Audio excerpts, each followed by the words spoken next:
মোহাম্মদ কোলাল।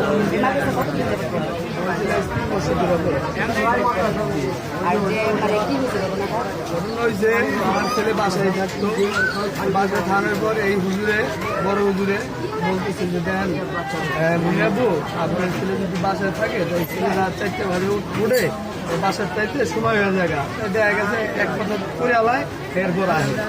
আমি বললাম স্যার ওর একটু সমস্যা হচ্ছে কি ও একটু সপ্তাহ করে সময় করেছেন আমি প্রস্তাব করে আমার আম্মু ওই প্রতিদিন এরপরে এই হুজুরে বললো কি আচ্ছা প্রস্তাব করলে দেওয়া যাবে মানে আপনি এনে থাকেন। তারপরে আমি বললাম আচ্ছা ঠিক আছে তো থাক, 1 মাস দূরে থাকতেছে। থাকার পরে কালকে আইসে আমার পর রয়েছে 1টা বাজে আমার ছেলে হুজুর প্রসাবের কথা কইয়া মাদ্রাসায় হয়ে গেছে নিচতলায় নিচতলায় নিয়ে এবার মনে করেন এই এবার এই অপকর্ম করছে আমার ছেলে। তারপর আমার ছেলে সকাল 6টা বাজে বাজার কিছু পড়ে গেলে মা নিয়ে গেছে হ্যাঁ সে কান্নাকাটি করছে না। এবার এক মহিলার দ্বারা এনো চিকেন দিচ্ছে, চিকেন নাকি সবাই তো ঘুমানো আমার ছেলে না। এরপর আমার ছেলে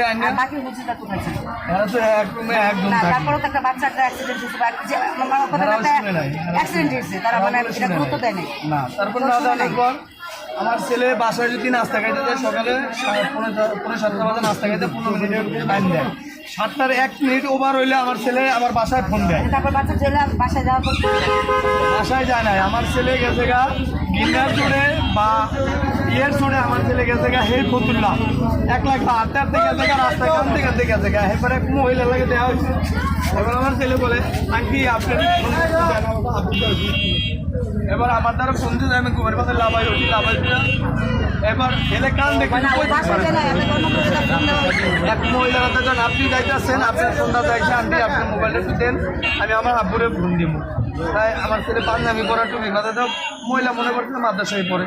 এবার আমার বন্দি আপুরা আমার টিকার আর টিকার আপু আমার একটু বাঁচাও আমি কই বাবা তো কি হয়েছে কিছু কইতেই পারে না। এবার লাস্টে আমি কইতে ওই মহিলারা দাও ফোনটা মহিলারা ফোন দিয়েছে। মহিলারা ফোন দেওয়ার পরে মহিলা কয় আপনি কই আছেন আপনার ছেলের একটু আইয়া নেন, আপনার ছেলের এই সমস্যা।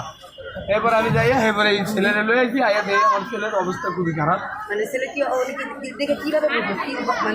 আমার ছেলে আমার সাথে বলছে সব বেলের বাইরে নাই, আমার ছেলে বলছে আমার সাথে এখন বাসায় একটু সুস্থ মোটামুটি ওই ইয়েতে অসুস্থই আছে, যাই হোক না ডাক্তারের কাছে নিয়ে নেই। তারপরে আমার ছেলে লয়ে আইছি এই আনার পরে এরপর আমি হুজুরের সাথে বললাম বড় হুজুরের সাথে যে হুজুর এই ঘটনা আচ্ছা আপনি মাদ্রাসায় আইছি পর আমার দুজনে পাও ধরাই দিচ্ছে। আমার দুজনে আমি ছিলাম না আসলে আমি সমাধান দিতেছি। আমি বলছি না আমার সমাধান কি আমার পোলার আমি এই কষ্ট করে আমার পোলার লেখাপড়াই শেষ হয়ে গেছে, আমার পোলার 13 পড়াই গেছে, আমার পোলার তো লেখাপড়াই শেষ। এত কষ্ট করে আমি আজকে 5-6 বছর ধরে আমি পড়াইতেছি তাহলে আমার কি আছে আর আমি এটাই করবো। এরপরে আমার বড় ভাই আছে হ্যাঁ হুজুরা বলছে এটা আমার সমাধান দিতে আছি। আমি কিনা আপনাকেও সমাধান নাই আমার যেটা করা এটা করতেছি। এরপর তো এই পাবলিকের মানুষ জানাইছে এই ছেলে কই আছে? ছেলে আমার বাসা ঠিক করে